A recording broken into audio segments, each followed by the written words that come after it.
Welcome, everybody. I'm Al Philreese, and I'm about 8 blocks from the Kelly Writers House.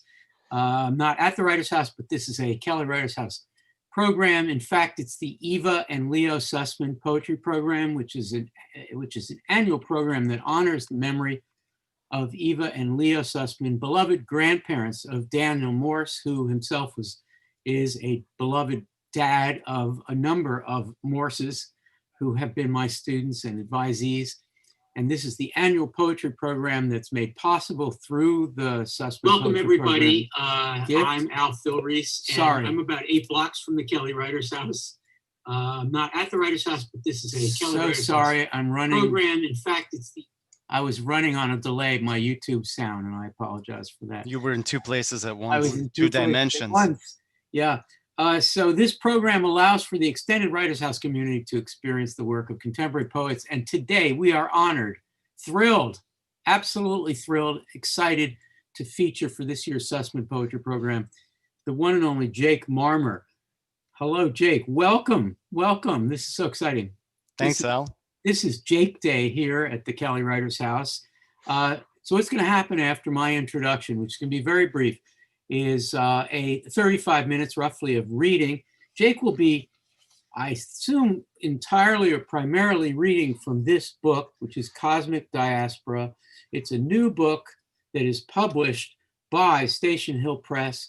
It is very easy to find. You can go to the Station Hill Press site, or you can go to Amazon or whatever site you like for purchasing books. We prefer that you go to Station Hill Press directly. Buy a copy. After this reading, you're going to want your own copy.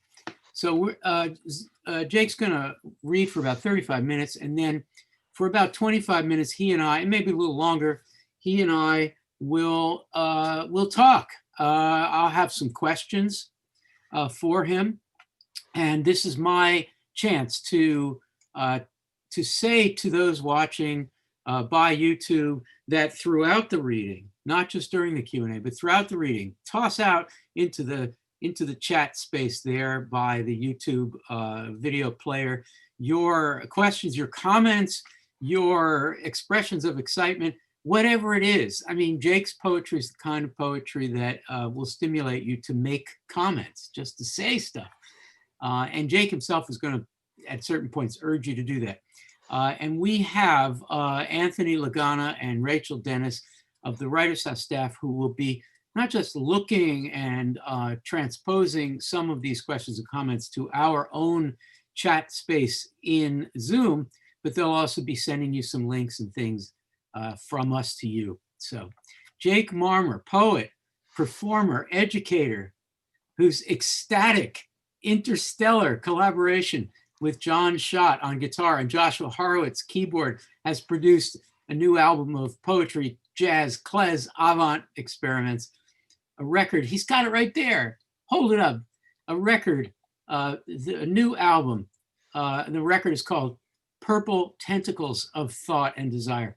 And Jake's previous books of poems include Jazz Talmud, and previous recordings include a CD that, as I said earlier today, I have on repeat. It's sort of down in the back of the room here.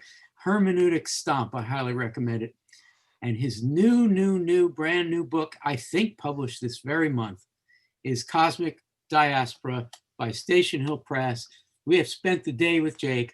I am so jazzed up about his work. I now turn it over to Jake, and I'll be back, Jake. Well, you have me doing something before the 35 minutes is over, and then I'll be back and we'll do the Q&A. Take it away, Jake. Thank you so much. Thank you, Al, and such a pleasure to be performing here in the space for all of you, and a great honor to be hosted by Kelly Writers House. I want to start with a poem that's not in the book. Actually, it's wrote it after the book. Actually, wrote it after my first virtual poetry reading. Even feels even more intense and truer today as I am speaking to all of you. I think I am, as it is being channeled onto YouTube. It's called Audience as a Question. It's always a question, you know. for poets especially. It's like engaging the bottom of the well in a casual but robust conversation, except you are the bottom of the well. So that's the first piece. And, you know, which is to say, if you have something to do with that bottom of the well, which you might be, you know, feel free to say something on that YouTube scrolling chat thing, and I will prod you later a few times with other prompts and prods.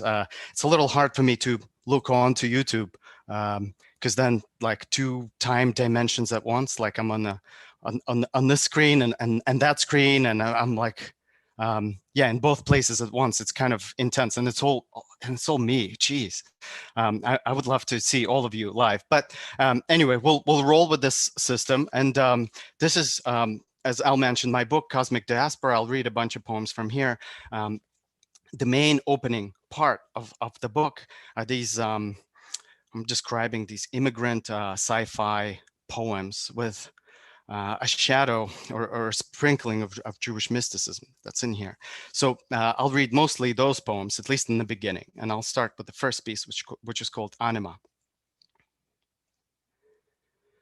Wasn't the light of the unpronounceable name, wasn't the shadow of another future burning fingers, but the way the craft, this craft encircled her body with intimacy so ultimate, it could only be achieved by a machine, as it mimicked the splintering emotional carpet she unrolled every time the noise dropped.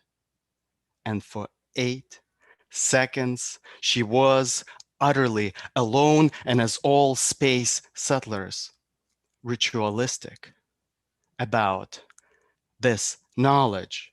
You are being disassembled into a diaspora of atoms, diaspora of suddenly entangled and re-entangled atoms that know nothing of each other's existence, know nothing of the emptying and filling rectangular screens before coming back together again like water poured into a new glass, but without any guarantee of consistency or continuity.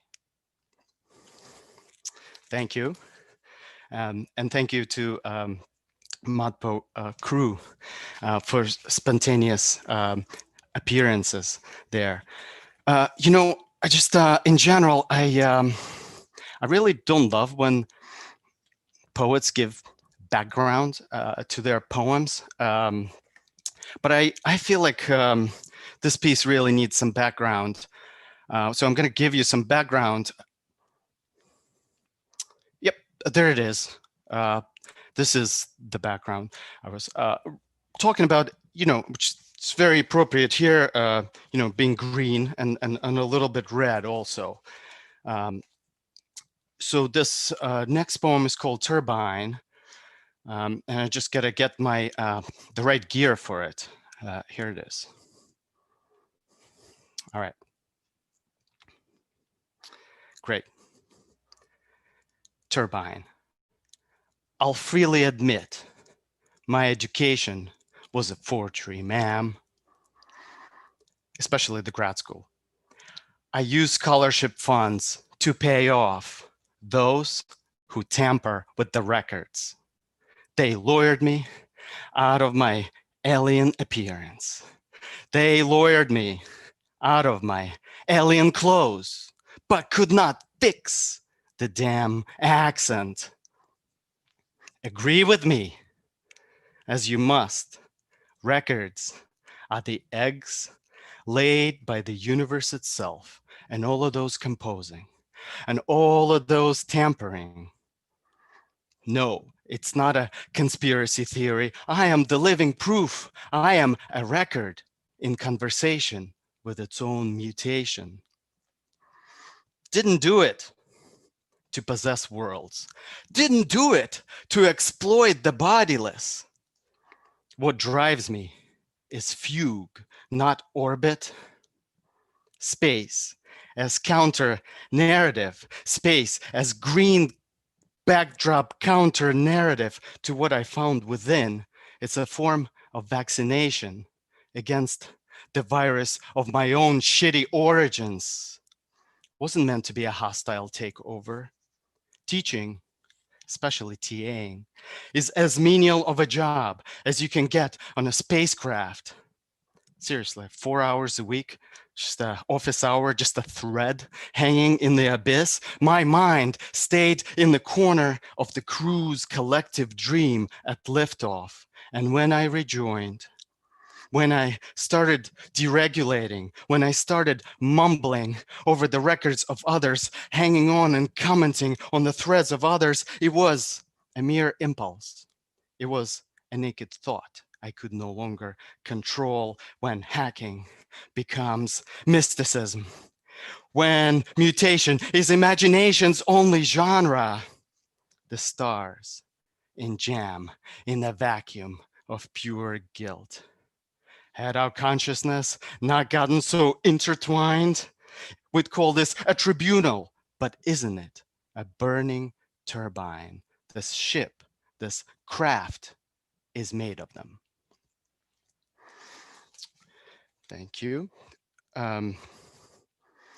So I'm gonna just get back to planet Earth, back here in the Bay Area, and I'm gonna read the next poem. It's called Testimony in regard to the vast foam-like umbrella. And you know, we're thinking the time of testimonies. There are a lot of testimonies going around, and you know, this is where it's gonna get interactive, because I need some help. You know, I wrote this piece, and it's in the book.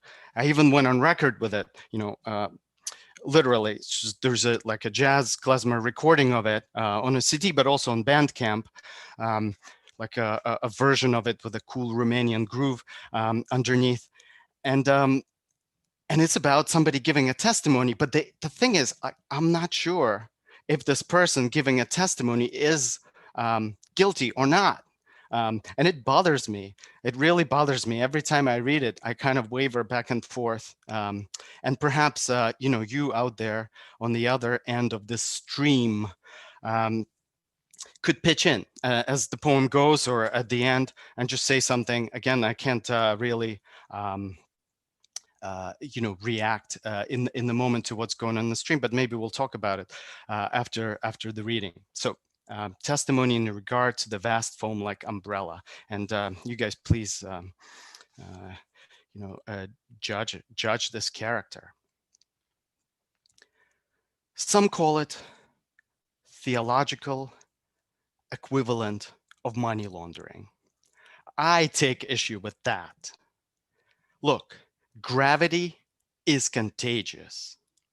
And as a clergy member, aspiring clergy member, I am entitled to. It's like parking anywhere. The green shape pulsates with scraped horizons. Circularity of obsession. I'm standing there alone with the tightest optical strain known to man, and you call me and ask me to bless your what? Yes, I took the unbearable pink envelope, gematria equivalent of your soul's worth, as a donation, as a joke, as a Instagram repost, and I chopped it and I rolled the colors distance. But before I knew it, the thing cuts its eternal stasis short and starts nipping at the non-representation. If anything, it was a form of numinous fundraising. Like I said, gravity is contagious.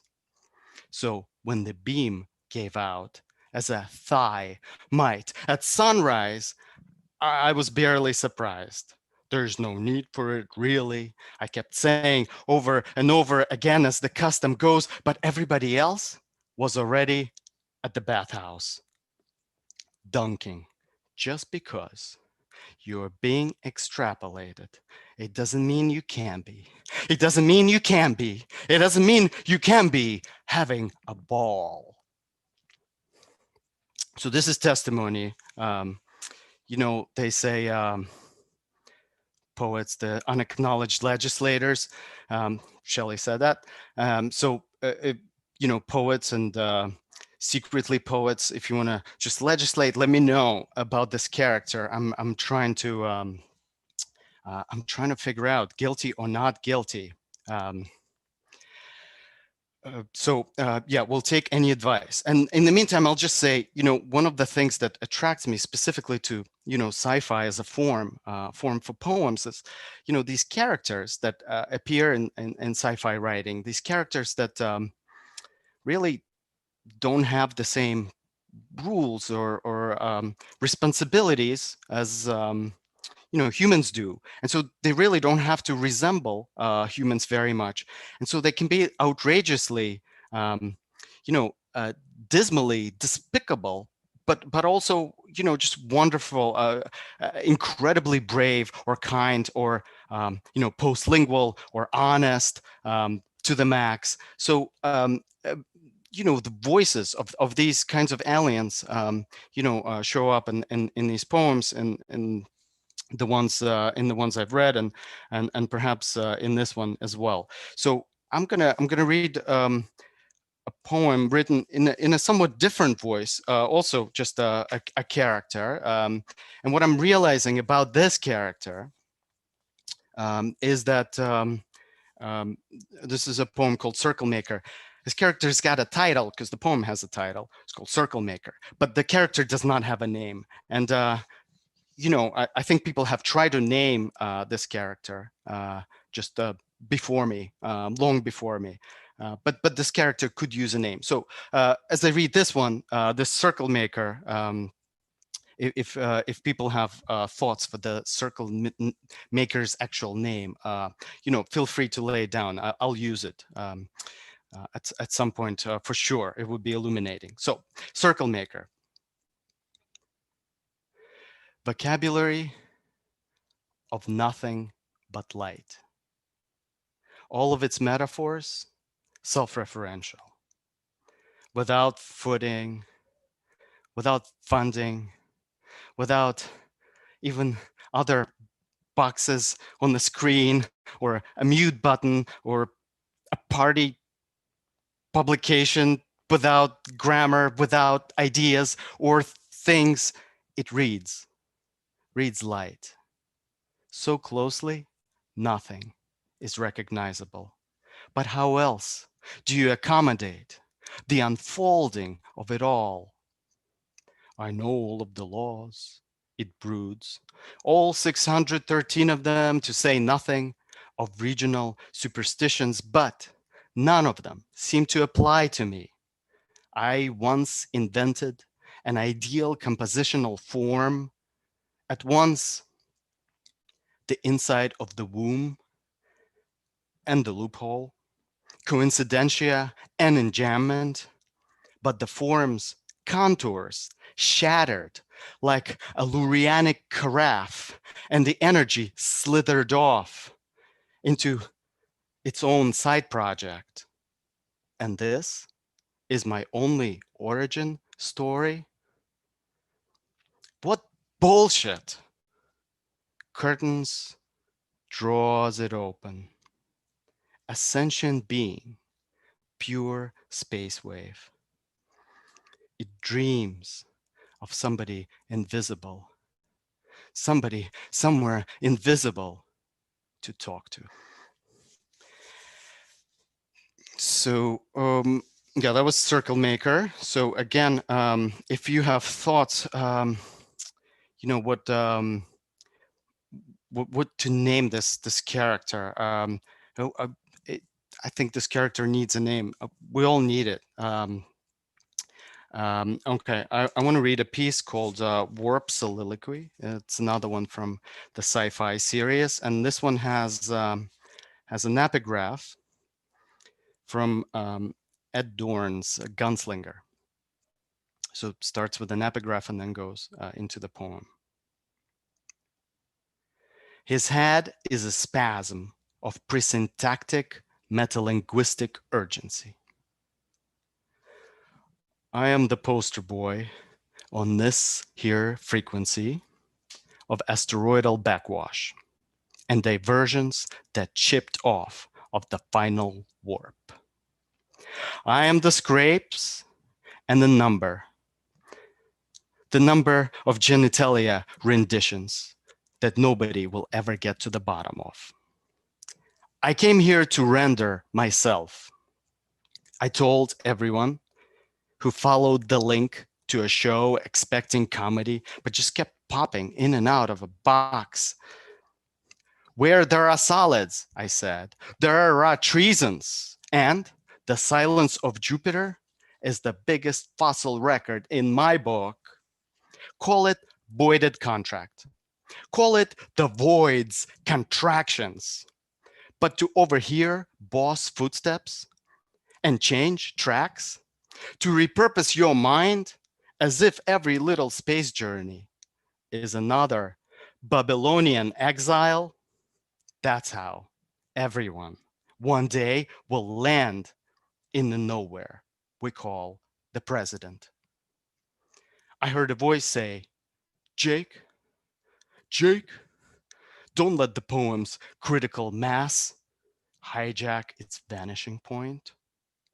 Someone was asleep on my shoulder all through that gig. How many sunrises can you see at once? My last name is Traffic, and I ran out.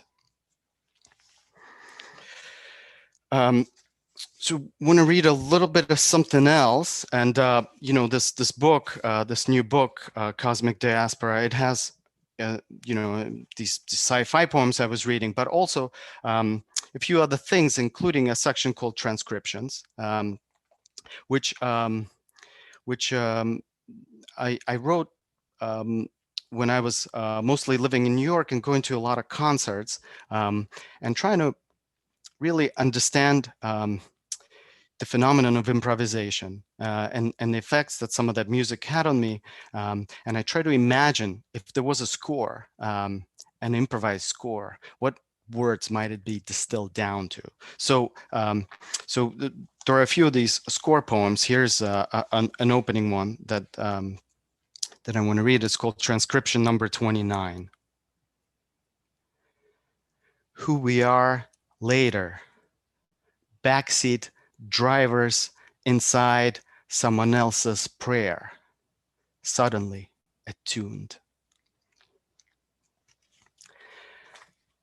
And here's another one. This is called Transcription Number 23.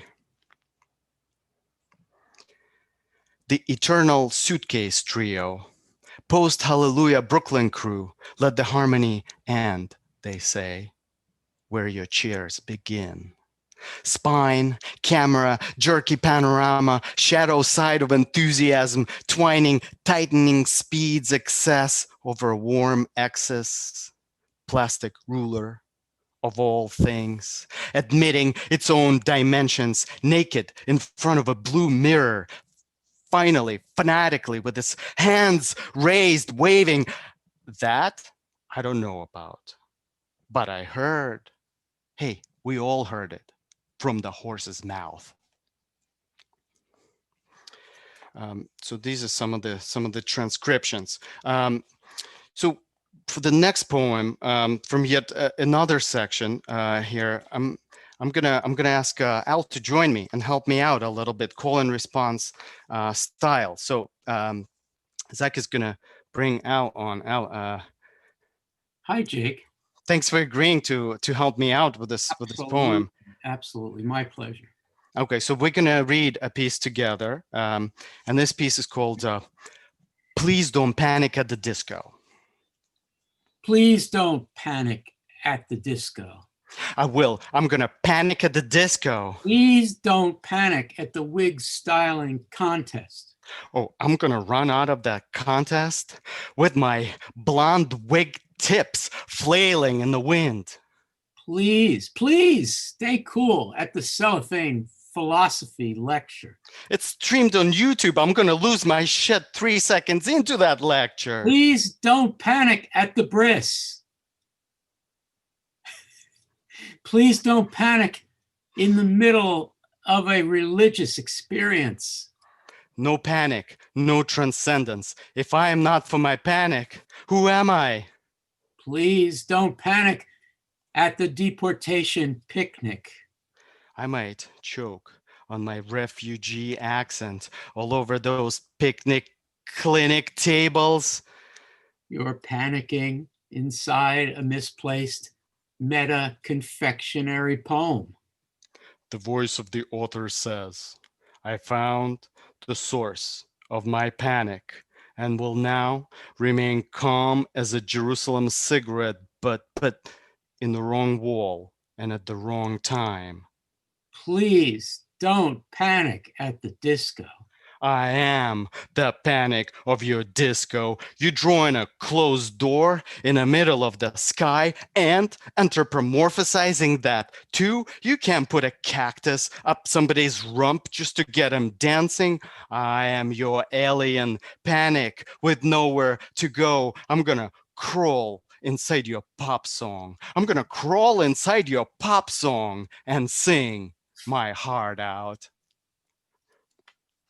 Thank you. And thanks, Al, for joining me on this piece. So wanna read maybe two more poems before we move on and talk a little with Al, and these post-book poems. 'Cause, you know, these poems that went into the book, it's been years for some of them, but this is a slightly more recent stuff. This piece is called Content. I generate content about content and get paid. I teach content so others could ingest content, produce content, and get paid. I work so that when I don't, I could generate content that isn't about content, isn't about anything. But when I finally do, there isn't enough. There isn't enough it in it, and it isn't as good as the content I teach and generate content about. I therefore need others to generate content about my content, and they do, but it isn't enough, and it isn't as good. But I post dissatisfying content and then purchase content, shitty content, to drown out the content about my content and my need to generate. I dream beautiful, pragmatic dreams inside this digital landfill. Content doesn't give a fuck. Thank you. And maybe I'll read one more, and then we'll talk for a bit. So this last one is from a new series that I'm working on, and I'm calling these skaz poems. And skaz is a word coined by Russian formalists to describe a storytelling voice that's written down. So a kind of writing that evokes and riffs on a storytelling oral voice. So as this poem does, and it is called Borscht, which is a kind of awful beet soup. There's an old story, and someone's got to tell it. A man returns to Odessa after many years of being away. He bursts into childhood friend's home and finds the friend alone eating something. Misha, he yells, I'm back. Where's everyone? Where are your dearest mama and papa? Dead, Misha says blankly. What about your brothers and sisters? Where are they? Dead. Oi, and our friend and neighbor, what's his name? Does he still live here? Dead, Misha says, and continues to respond that way to every question posed by the visitor, who at the end exclaims, exasperated, what happened here? Was there a plague? I'm eating borscht. What? When I eat borscht, everyone might as well be dead. Listen, not only is the author dead, but so is the narrator. Got lost in the fabric of dialect and never returned. The protagonist is gone too, and the foil is just a regular household foil. The voice muffled and rhyme senile. Is there anyone left out there? Anyone? Reader? Listener? Do you want some of this borscht? So I'm gonna stop here and thank you. Love that, Jake. That was so great. And judging from the people, what people are saying in the feed, people are loving it too. Let's just go right to Circle Maker. Who is the Circle Maker? People are saying things, and I'll tell you what they're saying. It's page 23. I'll tell you what they're saying, and then maybe you can respond. Circle Maker is Mr. Nihilist. Someone else says poetry workshop. Someone else says, Adina Karasik says, Loriana Carafe. Someone named Cat G-Man, who knows what that is, a character from Orwell. And Joe Houlihan says, Tolstoy said, I don't know how to draw a circle. I draw it, then correct. And then Cat G-Man follows up and says, in response to Orwell, says Winston Smith. Yeah. So tell us a little bit about who the Circle Maker is, or you can respond to those suggestions. Well, I love these ideas. I think, the Tolstoy reference about circle that needs to be corrected. Like, this is some Orwellian nihilist in a poetry workshop whose circle was never corrected. And it's just like, it keeps kind of like sliding off into other less circle-like shapes. And you wish it was a circle that encompassed us all, and we could be like in it together as a kind of a community of readers and thinkers, but it's a sloppy circle. And the Circle Maker, in quotes in the poem, says something that I take pretty seriously. And this is my only origin story. I mean, for someone, think about circles. Think about circles without beginnings and endings. And here in this,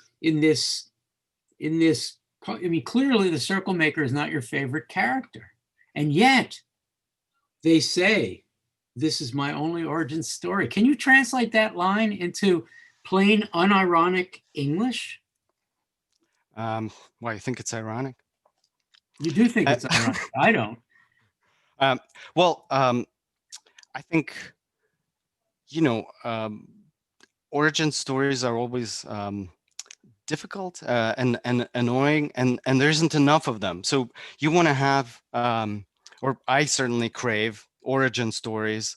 Not only my origin stories that are fairly boring, but kind of like bigger spiritual, existential origin stories.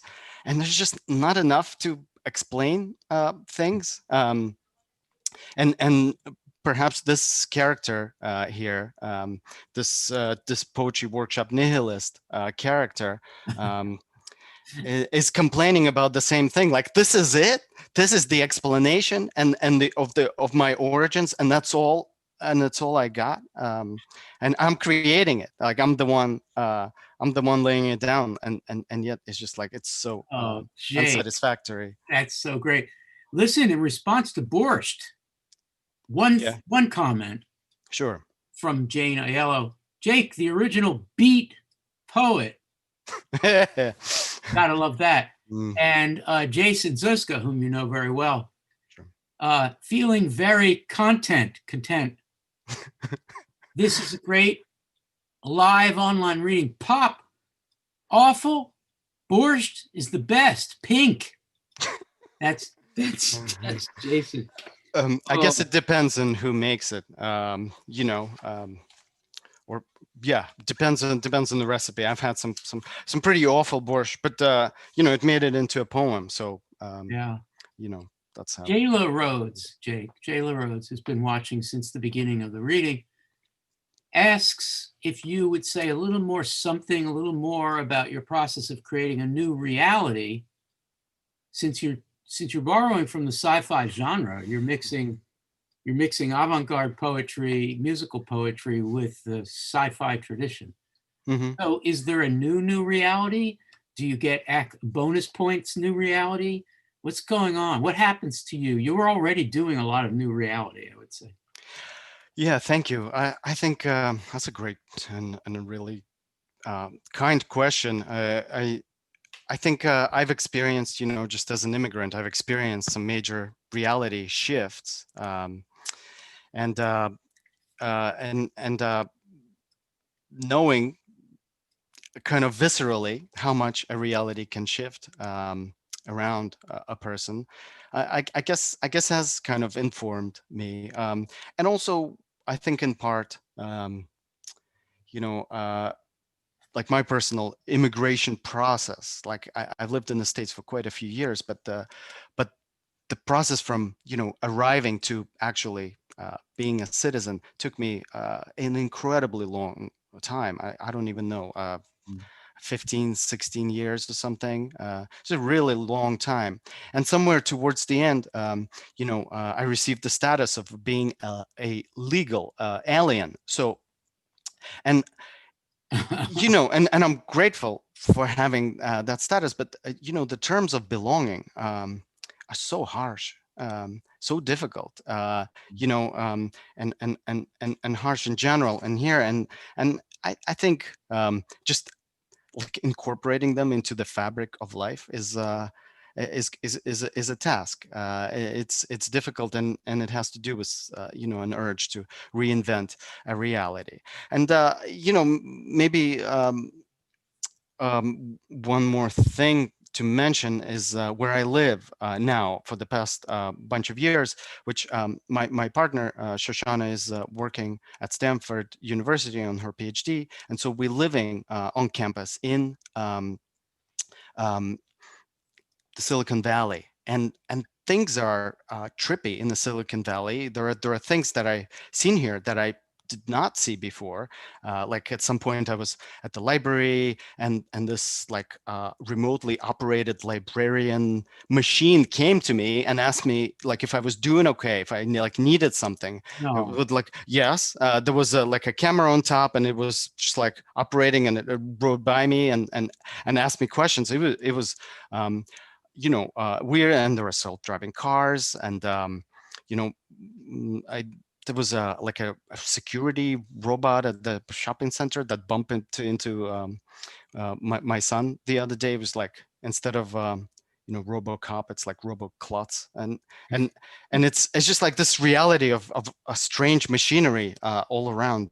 I think also is messing with my sense of what's real and what's being reinvented in front of my eyes. Jake, speaking of immigration stories, the first line of Anima refers to an unpronounceable name. Wasn't the light of the unpronounceable name? So let's talk about the unpronounceable name. It's not obviously just a name. It's the unpronounceable, it's the unsayable, right? It's what's going on in there. How does that interact with the end of the poem, where you had us appear and disappear and people the place with ghostly visages? What's going on with unpronounceable name? Well, this piece that you're talking about in the poem called Anima, I'm kind of just like, this is the beginning of you know, me trying to conceptualize a diaspora experience in sci-fi terms. And Right. the light of Say that again in different words. This is the key to the book, I think. say it again in other Or say words. it again in the same words. What you're trying to do in this book is to write about your own diaspora experience, Right. using sci-fi. What kind of difference does that make? Well, I think you just kind of zoom out. You're out of zoom and into space where you have kind of more space and more mythic language to play with, and the light of the unpronounceable name is a reference to kind of a Jewish mystical belief that the name of God is unpronounceable and Right.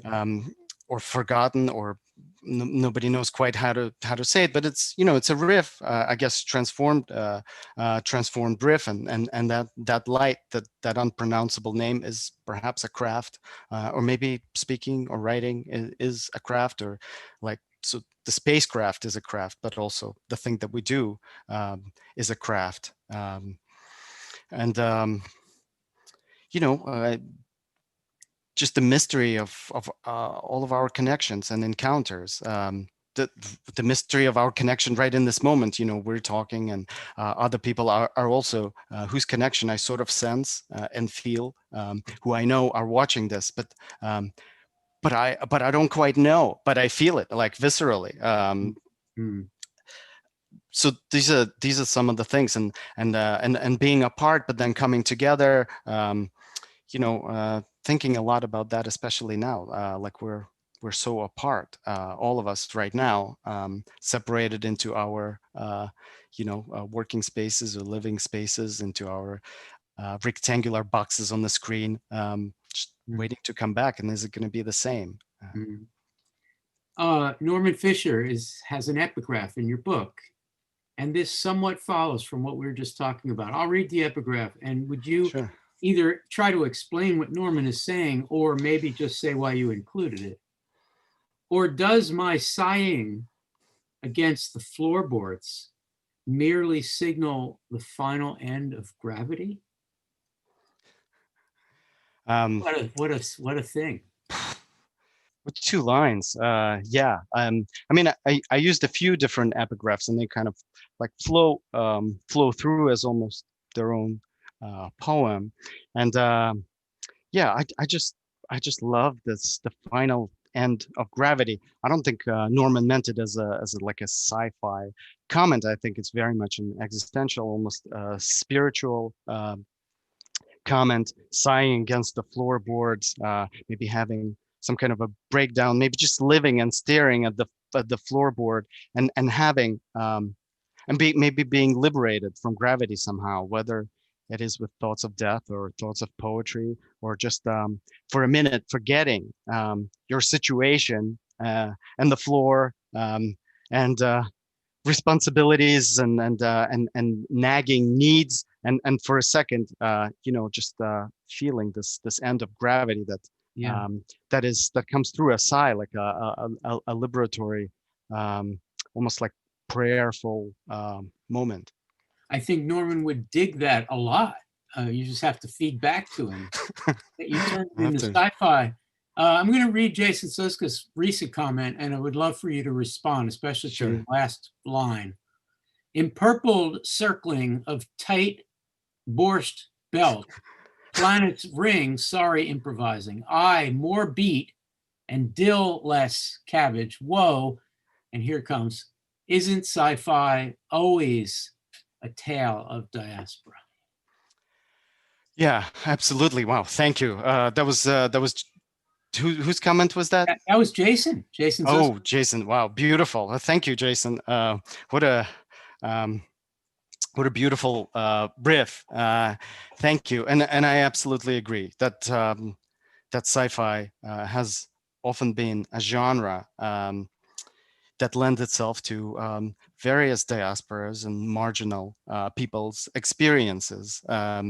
You know, and if you think about somebody like Sun Ra, is a great jazz musician and poet and visionary.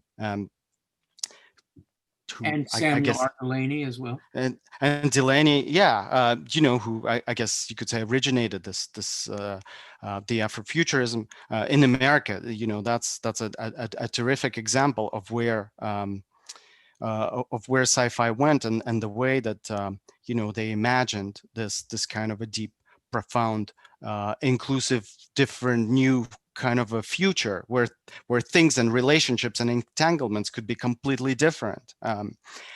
It's, yeah, it's in a way it's a kind of a prophecy, but with mythology and technology intertwined in a playful way. I absolutely agree with what Jason is saying. Thank you for that comment. Warp Soliloquy, one of the poems you read Sure. toward the end. Here is one of the stanzas. Mm-hmm. I would love to ask you about it, Jake. Let's Right, do here it. it is. I heard a voice say, Jake, don't let the poem's critical mass hijack its vanishing point. What is that voice saying to you? It's a very mystical voice, you know, because the poem kind of suggests at the end, how many sunrises can you see at once? There's something, not just sci-fi, because you imagine a planet with 4 suns or something, but also something very mystical in the Jewish sense of mystical, the multiple sunrise seeing at once. So I heard a voice say, the voice comes to you, Jake, and it's like lit crit burning bush. And what's it saying? Well, I don't know. What does it mean to you, Al?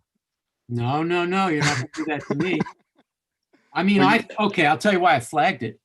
Want to know tell why me. I flagged it? Why'd you flag it? Well, first of all, I love it when the poet is addressed by the voice of God, VOG, Vog. I And in didn't this say it was case, God. I know, but you asked me what I thought. Well, voice of God is like even just a radio voice. It doesn't have to be theological, right? Exactly. It's the big voice. And Yep. this voice is Polonius like telling you what to do with your poem. And it says, don't let the poem's critical mass, not sure what that is, although it has a vague sci-fi reference, hijack its vanishing point. Vanishing point is also a sci-fi reference, but I don't think this is a sci-fi thing. This is telling you something about the poem. What's it telling you? I think this is about trying to get away, poem trying to get away from the process of writing of the poem. It's about releasing a certain control, amount of control. It's about a certain potent and poignant ambiguity that every poem needs. It's like a black hole. It needs to exist in the poem. I think you need those things because, you know, just the way that the black holes suck in everything, including light, just like a kind of a rebirth. And I think there's something to poetic language that's like that. There's always in poems that work, there's always that moment when a poem falls apart, when you start reading it and it's just like at this point that just does not make sense. It kind of like makes everything collapse. And you know, we live poetry readers, we live for that experience, and you can't write that kind of a moment, that vanishing point or that black hole. Like it has to appear on a rereading that you're going to have at some point, and it will show up there. If there isn't too much critical weight that is, you know, just weighs down the poem and into like too specific, too clear place. When you were commenting on a little while ago on why sci-fi, why did that make sense to you? One of the things you said was that you live in Silicon Valley, and you know, this kind of sci-fi landscape is all around you. Definitely. Sanjeev, who's, you know, the great Modpo guy, who's all over Modpo. He asks really he's implying that how can Jake Marmer, a poet who's so so significantly influenced by not so much first generation beat, but the subsequent generations of beat aesthetic. So influenced by them. And this creates a tension. And Sanjeev writes, Robo-klutz, yes. Wonder what the Beats would make of the Bay Area today. They'd have been driven away by high rents and soulless startup VC-driven culture, I imagine. Question mark. So I'm not really posing to you Sanjeev's question, which is, what would the Beats make of Silicon Valley? It's more like, what does Jake Marmer do? Being in the San Francisco area after New York, really, really under the spell of the Beats, you've always been. Yes. And yet, you're down the peninsula surrounded by this crazy sci-fi-ness. How do you feel about the beat influence? Does it get worn away from you? And, what when you leave Silicon Valley, which I take it you will at some point, not too far off. Yes. How are you going to feel about talk about warp soliloquy? How are you going to feel about the warping of your place in the poetry world? Well, Al, I don't know if you remember this, but before I left the East Coast, we had a sit down and a schmooze, and you warned me in the apocalyptic terms, like, don't go there, Jake. You will wilt and wither. Or I think these were almost exactly of that's strong in my condemnation of your plan. I'm glad to say I think I'm around. I'm hanging in. Yeah, well, but you've done this, which is sort of a way of reckoning, right? Yeah. Maybe I think so. I think so, and I think this kind of alienation, I can live with. And I think alienation is great, not just for kind of channeling alien voices, but I think a lot of great literature was inspired by one's feeling of not belonging and being out of place. I think it's a revelation of sorts, just the intensity of one's alienation that's happening here on multiple levels. So I think this book is a response, and at the same time, there's a lot. Bay Area is incredibly, stunningly beautiful. And nature and the vastness of Pacific Ocean, it's unlike anything I've ever seen. It's gorgeous. And juxtaposition of those two things, and also, just what we've seen here with fires happening nonstop, and orange sky and closed windows, and it's for better or worse, this place is rich in material, in poetic. Right. Poetic material. I mean, that's really what you're saying. I think you are saying that for sure. Well, look, I have 2 more questions to ask you. Sure. Well, actually 3. The first will be about content. We'll talk about the poem, yeah. But then I want to ask you about transcriptions, because I'm totally in love with this idea that you're doing there. And then finally, what I'd like you to do is read a poem you didn't read in the reading. It's called Tohu Bohus. Yeah. When I want to ask you about a phrase in that poem, and then ask you to read it as a kind of a curtain closer. So love to. Okay, so first, content. The crowd exploded in comments. Somebody wrote, "Hate the word content. Cheapens whatever it refers to." So it's your broadly satirical poem in this book. I mean, it is, or actually, it's not in this book. It's not in the book. Yeah, it's something else. Yeah. And you really, yes, there is a satire of this bullshit world where everybody talks in a sophisticated way about the form of the message, but all they're about is content, and they've forgotten form. So it's an easy satire to have. So how do you feel that the poem is more than just an easy snipe against the world of content? Yeah. I mean, is it more than that? Does it irritate you down to the bone?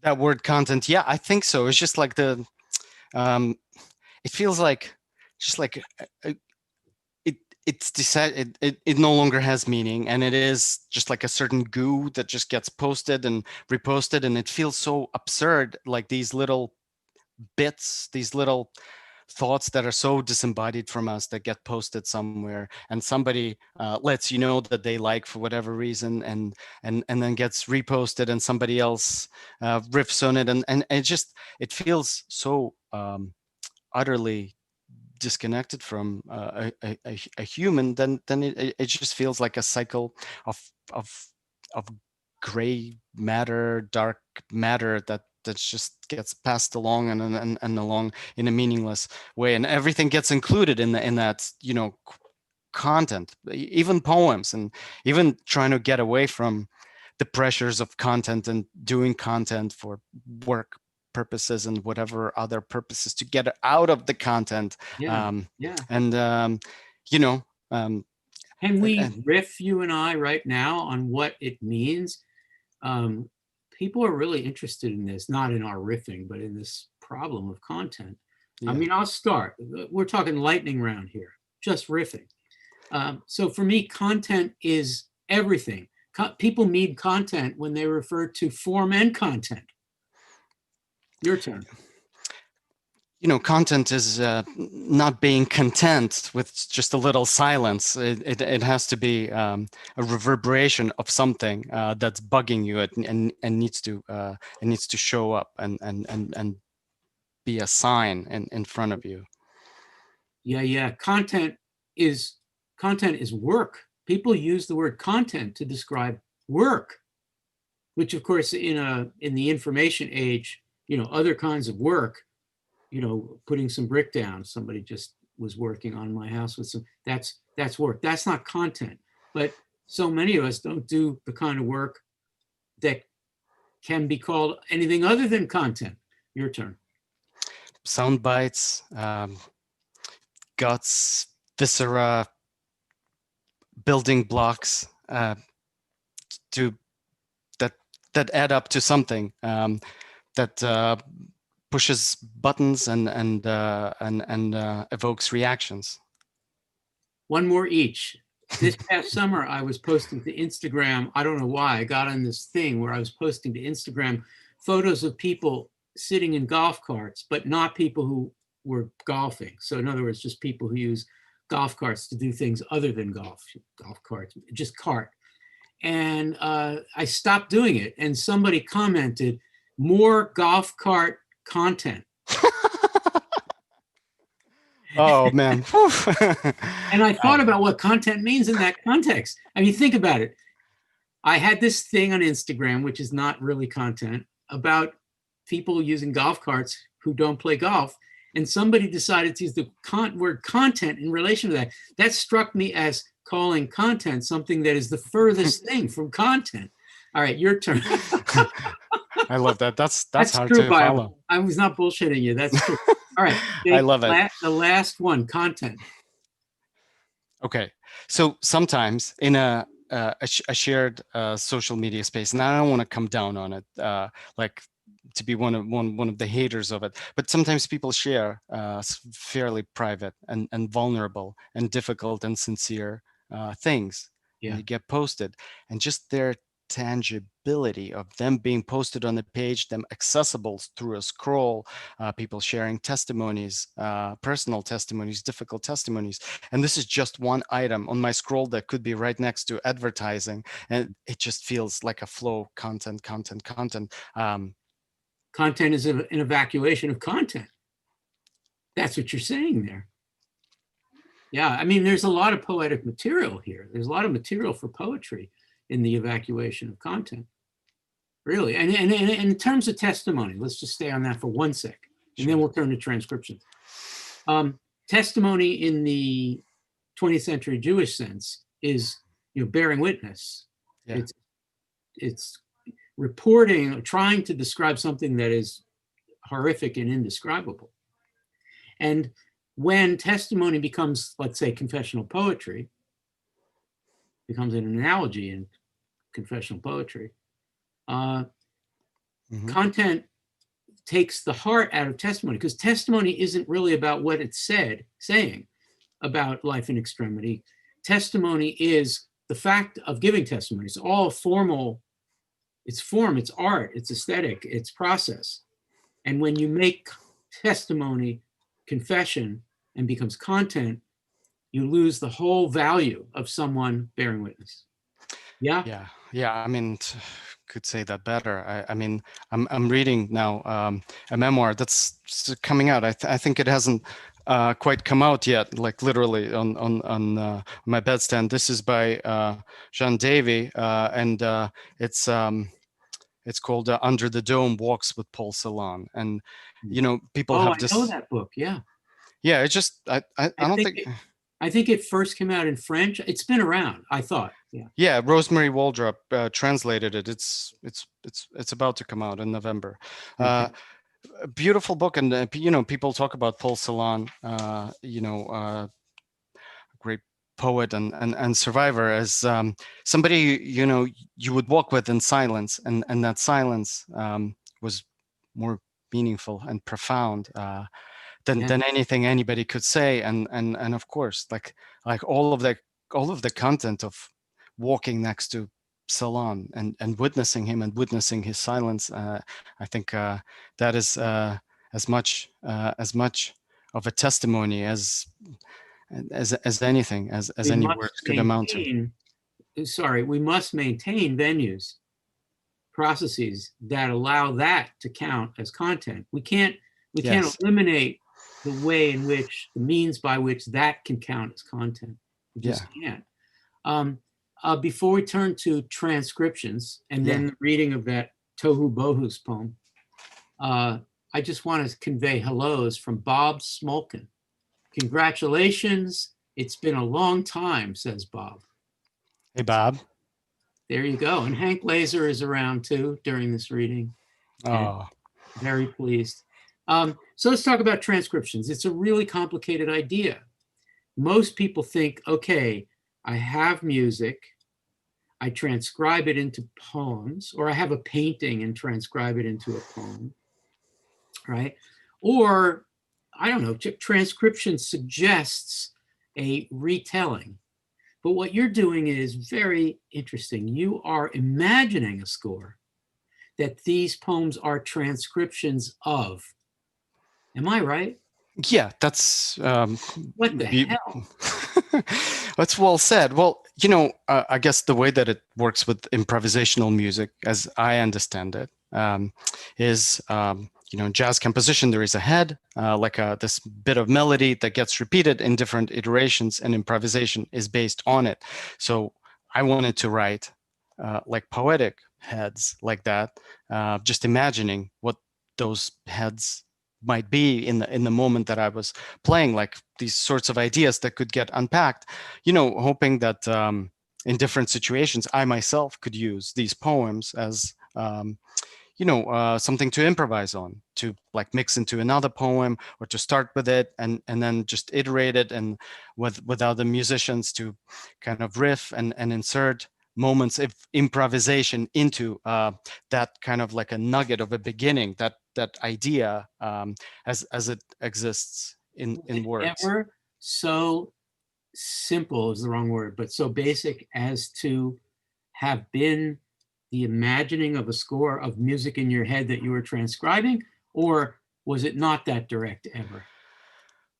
Oh, no, it's never direct. It's always about just you know, I guess multiple forces in interaction, and trying to capture that interaction, whether it's you know, multiple instruments, whether it's a or just a single person doing it, or it's kind of you know, I guess musical analogy of some kind of human interaction that music vaguely is imitative of. I mean, music transcends our interactions, obviously, but at the same time, it is in some way a mirror of life, just not the kind of, you know, obvious, easy, or kind of clear-cut life that's visible reality, I guess. So in some other reality, or in a shadow of this one, these interactions happen, we intuit them, and then these become musical ideas, and I want to get to that. Yeah. Jake, what I'd like to do is ask you, this is improvised because I hadn't expected to do this, but ask you to perform transcription number 22, which is about sound. Sure. And while Jake is getting ready to read that, and we are going to ask him to read that poem and then the Tohu Bohu's poem. But since we're on a bit of a delay, what I would like to do is ask, from our experience, it's a delay in relation to YouTube. What I'd like to do is ask those who are watching to say farewell, goodbye, congrats, good feelings, so that I can read back to Jake at the end as a way of bringing the session to an end. So you guys are all invited now to say bye and thanks. And Jake's going to read transcription number 22, which is on page 65. And by the way, as a bonus, when you buy this book, some of the pages have, what do we call them? QR thingies? Yeah, QR codes. That's right. QR code. Yeah. So you can actually, you don't need Jake in your YouTube. You can actually just take him with you, and you put your phone on that QR code and you will see a YouTube clip of him performing. So, but this one we're going to get live. That's right. Okay, so this is transcription number 22. Not sound, but sound's peel. A shadow of a vector, trumpet's footprint, memory of air on a plate, air tangled at the border of the screen, second wind, second language, wind as a continent. Call it pale. Call it yellow desire to discuss methodology. Stop and fall down now rather than harder later. That's a lovely poem, Jake. That you did there so successfully what you're thinking about these transcriptions are.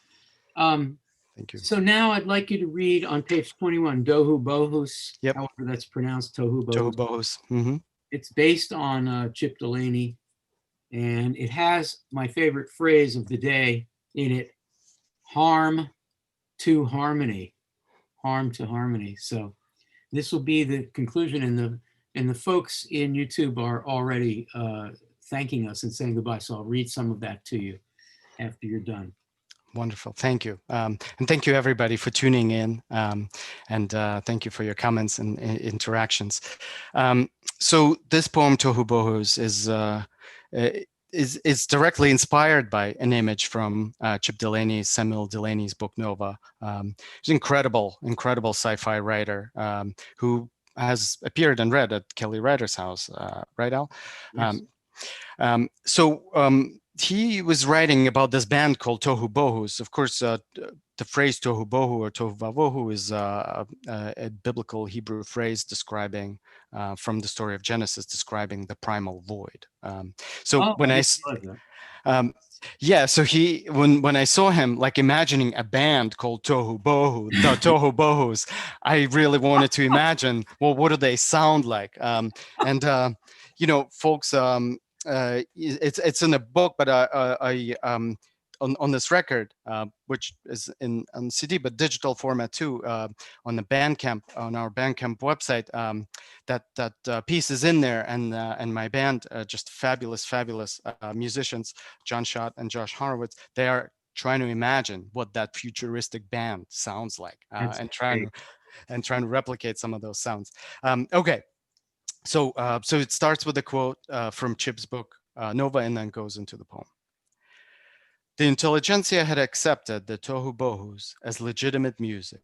Their jarring rhythms tumbled across the lawn, a light sculpture in the corner, twisted, flickered, grew with tones. Samuel Delaney, Nova. It's music because we agree that it is.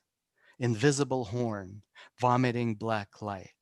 Inside this flare book, nature's quantifiable coincidence, fermented nerve, singed atavism, singed sound, paints your portrait on psychoacoustic cellophane, wraps it around something small, something vile, bending the string, purple fingers rise far above guitar's ringed neck, above the bruised mouth and its stratosphere, a pile of near voices walking from harm to harmony. Try to summon a black hole, try to stumble into one, burnt eyes looking for triggers to Hubohu's signature move, black hole dream, to inhale light so hard your vision turns molecular, tesiology, black hole dream, to drain semantics, thread suns, so the poem could congeal, accretion of dissonance, complete, elegant, and because it is, purple fingers gather so much paraphrase that there is no doubt left about the beginnings. Heaven is a swamp your voice is sinking in, and this swamp groove is the song of the mangled footprints. Jake, that was totally great. Darlene Thank you. says, thank you, Jake. Love the imagination, the bravery to go cosmic. Jane Aiello, thanks for a great afternoon poetry treat from the Mountain West. Jane Aiello also says, pale, great double meaning. Amanda Howell, thank you so much, Jake. And Writer's House, I so appreciate being able to attend from Australia. I'm looking forward to reading your book. It's early in the morning there. Joseph Houlihan, Joe Houlihan, thanks for the vibrations, Jake. We travel the spaceways. Laura DiBernardi, also in Australia, love the energy streaming cosmically from one continent to another. Bob Smokin, Jake, you are amazing. As my teacher, you and Adina have inspired me to continue with my poetry, 2 exclamation points. Allison Fraser in Canada, thank you, Jake, Al's staff. I wish I had more to contribute to the conversation. It was really enjoyable. Nadia Gent in Rochester, thank you again. What an incredible reading. Can't wait to read your book. We'll remember your voice on the page. Yeah, Patricia Miller, brilliant, brilliant, Jake. Felt like a journey through the Van Allen belt. And Mark Elber referring to the last poem. I love that poem. Bob Smokin again. Keep safe, keep well, Jake. Cosmic Diaspora, take a trip with Jake Marmer, Station Hill Press, do some Googling, you'll find it. You can also just Google Jake Marmer and you can get to his webpage, which is what, jakemarmer.com or something like that? Mm-hmm. And it's got all that information. And Nick Seymour, Anthony Lagana, Rachel Dennis, and especially Zach Gardner did a lot of coordinating to make this happen. And Jake Marmer, you're the best. This concludes what we've been calling Jake Day. I've had such a good time. You have a final thought? Thank you. I'm so grateful, cosmically grateful, eternally grateful for this gig. Thank you, Al. Really, I think Kelly Writer's House is a center of a poetic, creative universe, and to be in it, to feel its reverberations and be part of it is a great honor. Thank you. Well, thank you. And we had planned to have you come visit. This was going to be a day of Jake at the Writer's House in Philadelphia. This has been just as good, but the one thing we missed was just getting to hang around with you. And so we will do that again. We will do that again. All right. Be well. Thank you all for watching. And of course, the recording of this event will be available right here at the same YouTube URL. It'll also be available through the Kelly Writer's House calendar page. From everybody, all my colleagues at the Writer's House, good night and enjoy yourself and stay safe. Thanks, Jake. Thank you. See you soon. Bye-bye. Bye.